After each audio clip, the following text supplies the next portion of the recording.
It seems almost obligatory to do one of these videos every year now. Actually, I don't know if I did last year, but if you all didn't hear, today I was reminded by Ubisoft, who tweeted this out earlier this morning and shortly after everybody did, that today is The Division 1's 7th birthday. 7 years ago today, Tom Clancy's The Division released on March 8th of 2016. And I don't know, I just always feel compelled to make a sort of reflective video on these days just to kind of commemorate how far we've come. For those of you who don't know, though I say it a lot of the time, The Division 1 is still my favorite game of all time to this day, and it would take a lot for another game to replace that for me, both because of how great the game was, but also just because of the irreplaceable memories that game gave me, as well as what it has enabled me to do as far as where I am today. I mean, thanks to my love of The Division, I now have a YouTube channel where I get to talk about it, and almost quicker than I can even, fathom, are coming up on 30,000 people who stick around and like to listen to me talk about it, which is just mind-blowing. But yeah, fate just works in really weird ways. I mean, I won't tell you the full story, but my beginnings with The Division wasn't even because I had a huge amount of interest in the game. I didn't even really know about it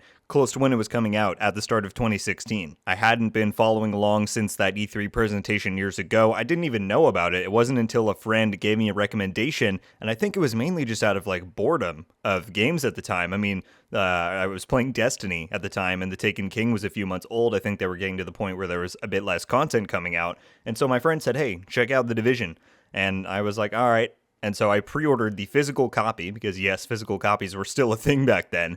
And yeah, popped it in day one, stood in line in the safe house in Brooklyn, and here we are today. It's wild. And as I said, so many memories. I still remember my first time going into the DZ. I hopped over the gate at the spot that was just above the West 34th checkpoint, I think that street is. And I went in just a tiny bit. It seemed pretty eerie. I took a right turn down an alleyway, and I was dead 10 seconds later from the contamination. It was one of those contamination zones. So that right away set the tone for me for what that game was going to be. And just to think of how much we experienced there and how far we've come 7 years later, it's wild. So I don't know, I figured I would use this opportunity just to have a bit of a celebration and also a thank you to all of you for continuing to watch and support everything I do on here.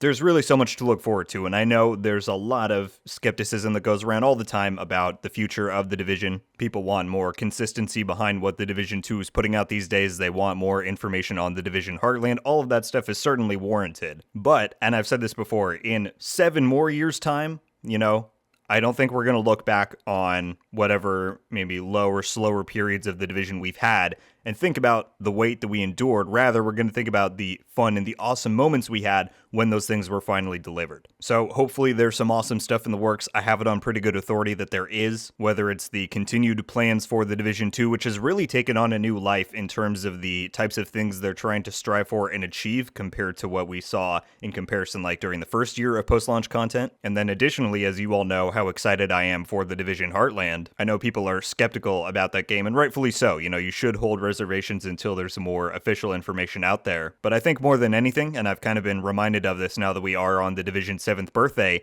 that I'm just excited for a fresh new Division experience. I can't wait for that day one drop when we all go in there and just see what's up and learn about it all together, make those new memories. That is an irreplaceable and unmatched experience in this hobby that we all like of gaming, and especially with the Division franchise is just going to be such a special moment that I really can't wait. So once again, thank you all so much for every single one of you who has decided to come along on this journey with me. 2023 has already been insane for this channel, and I really can't express my appreciation enough for all of you. There's so much exciting stuff coming, and I can't wait to cover it with all of you. And yeah, happy 7th birthday to the game and franchise that truly changed the trajectory of my life. And that's not even kidding. So I can never be thankful enough. Let me know down below what some of your favorite memories from the original Division game are. I would love to hear and read every single one of them. And that's going to do it for me today, folks. I'll see you guys all in the next one. RogueGold. Ow.